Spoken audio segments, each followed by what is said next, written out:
नमस्कार सांग मैंने जय जगन्नाथ एमएस को आपण मानू बहुत बहुत स्वागत। आसतु आज आम घरे सप्तपुरी बनैबा। चलतु डेरी नक रेसिपीटी स्टार्ट करवा। सप्तपुरी बनैबाई मुझे 3टी नड़िया भांगी नहीं। चलतु ये सब नड़िया को कोरिकी नहीं आसवा। देखु सांग मैंने मु भल भाव सबुतक नड़िया को कोरिकी नहीं आसिली। नड़िया को एबे आमे साइड रे रखी नेबा। किछि गुजराती देखु मुझे नेली। गुजराती को भल भाव गुंड कर एबे आमर गुजराती गुंड करिकी होईगला। गुजराती को एबे आमे साइड रखी नेबा। देखंतु मुझे 500 ग्राम मैदा नहीं। मैदार एबे मु 3 ରୁ 4 चामच रिफाइन तेल देदेली। मुझे रिफाइन तेल नहीं। आपण मैंने चाहिए घी व्यवहार करें। रिफाइन तेल देकी मैदा को मु 2 हाथ साहाय्य भल भाव मिसई नेउची। मैदा को आम जिते भल भाव मिसईबा आमर सप्तपुरी सेते खास्ता बनब। देखो मिसईकी होगला। गोटे गिनार पानी नेली मैदार देकी एबे मु ए सब को मैदार भल भाव पानी की मिसई नेउची। सांग माने हठात एकाथर बेसी पानी देदेबेनी। मैदार अल्प अल्प पानी देकी जेमिति आमे रुटी पई अटा बनाउचे सेमिति ही प्रस्तुत करिनेबा। देखंतु मु थरे पानी देइथिली बेसी हार्ड हला सेति पई आउटे पानी देकी भल भाव चकड़ी नेउची। एबे मोर मैदा देखो भल भाव चकटी होईगला। बेसी टाण होइनी कि बेसी नरम होइनी। देखो हाथ देखा एपरी भाव रही। मैदा को एबे आमे साइड रे रखी नेबा। 500 ग्राम मैदा पाई मुझे 250 ग्राम चीनी नहीं। एबे गैस रे गोटे कढ़ाई बसई देली। से सब चीनी की देदेली। आम जो नड़िया कोरिकी रखिथिले एबे आमे से सब नड़िया देदेबा।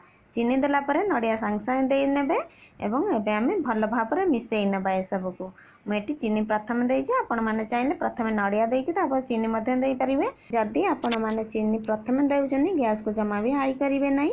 स्लो रे रखिकिनी चीनी देबे नले प्रथमे आगे नड़िया देकी चीनी देबे। देखंतु एपरी भाव मोर नड़िया भाजी होईकी होईगलानी। आमे जो गुजराती गुंड करिकी रखिथिले से गुजराती गुंड को एबे देई नबा। गुजराती गुंड को देकी भल भाव मिसई नेबा। सांग माने मु एठी 250 ग्राम चीनी नहीं। आपण माने चाहिए आपण मानक स्वाद हिसाब रे जतिकी चीनी आपन को आवश्यक सेतिकी चीनी पकई परिबे। देखंतु गुजराती देकी भल भाव आउटे मिसई नेली। एबे हमर नड़िया पुर प्रस्तुत होईगला। गोटे पात्र नेली। देखंतु सेइथिरे नड़िया पुर को रखी नेली। नड़िया पुर को आमे एबे भल भाव ठंडा हेबा को देबा। पूर्वरु आमे जो मैदा चकटिकी रखिथिले मुआ को गोल बनई नहीं। देखंतु गुळा बनई नहीं एडिक एडिकी। आपण माने आपण मानक हिसाब रे गुळा बनई नेबे। चलतु एबे आमे को बेली नबा। गोटे बेलना पटा नेली। मैदार जो गुळा मु बनईकी रखिथिली सेथुरु गोटे गुळा नेली। देखंतु एबे मु बेली नेउची। सांग माने मु एठी मैदार व्यवहार करूनी। आपण माने जदि चाहिबे जदि आपण मानक असुविधा हबो ताले मैदा नेकी बेली परिबे। मु किंतु जो तेल घसीकी रखिथिली मैदार सेइथिरे ही सेमिति बेली नेली। बेलिकी होईगला। मु गोटे प्लेट नेली सेतिरे रखी नेली। सेहीपरि भाव में आउ गोटे गुळा नेली ताकू मध्य बेली नेबी।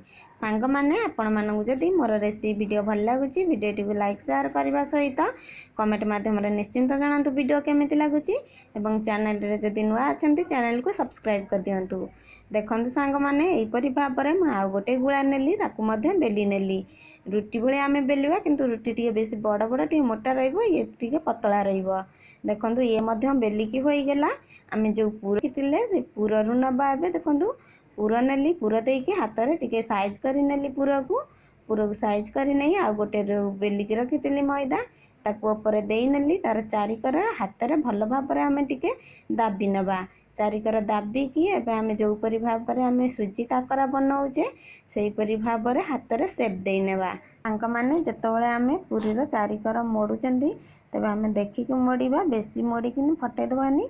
आमर जो पूर गुड़िक जमी हाथ में चिपिकी बाहर को न आसब। जदि बाहर को आसब आम जो तेल रे पूरी गुड़िक छाणीबा से सब पूरा तेल रे भासिकी पोड़ीज भल हेब नहीं। से आम देखिकी आस्ते आस्ते यहपरि भाव में मोड़ासर सेप दे नेबा। जदि आपण माने मोड़ार सेप दे न पारिबे ताले हाथ में चापिकी चारिकर भल भाव में गोल बनई नेबे। देखंतु यहपरि भाव में मोर गोटे सप्तपुरी सेप देकी होईगला। एबे मु गोटे प्लेट नेली। एई सप्तपुरी की रखी नेली। देखन सांग माने एहीपरि भाव में मु आउ गोटे सप्तपुरी के मध्य बनई नेली। चलतु एक आम छाणी नेबा।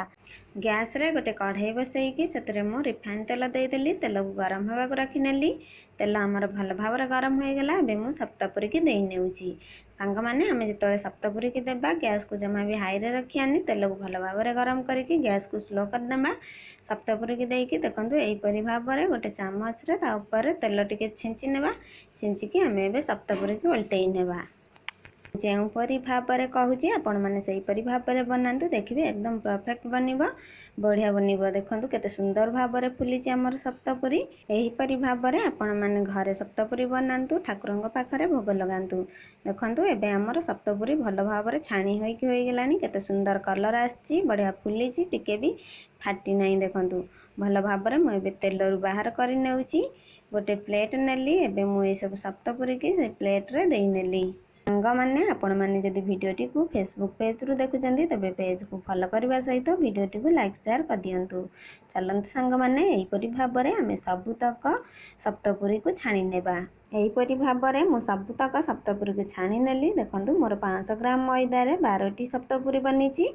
3टी नड़ियार पुर बनई। देखंतु एतिकी नड़िया पुर बंची जाइए। ये नड़िया पुर को मु अन्य किछि बनई नेबी। सांग मैंने आपण मैंने यहीपरि भाव में सप्तपुरी बनईकी घरे भोग लगातु। केमिति बनैला मते कमेंट माध्यम निश्चिंत जनातु। मो रेसिपी वीडियो जदि आपण मानू भल लागिछि वीडियोटी को लाइक शेयर करने सहित चैनल रे जदि नुआ अछंती तबे चैनल को सब्सक्राइब कर दियंतु। चैनल रे जदि नुआ नुआ रेसिपी वीडियो आपण माने प्रथमे देखिबा चाहउछंती तबे चैनल रो नोटिफिकेशन बेल आइकन को ऑन कर दियंतु। वीडियोटी को जदि फेसबुक पेज रु देखुछंती पेज को फॉलो करबा सहित वीडियोटी को लाइक शेयर कर दियंतु। सांग माने आज रेसिपी वीडियो संपूर्ण हो जाइछि। मु पुणी थरे आसबी गोटे नुआ रेसिपी एवं गोटे नुआ वीडियो रे। रहुछि धन्यवाद।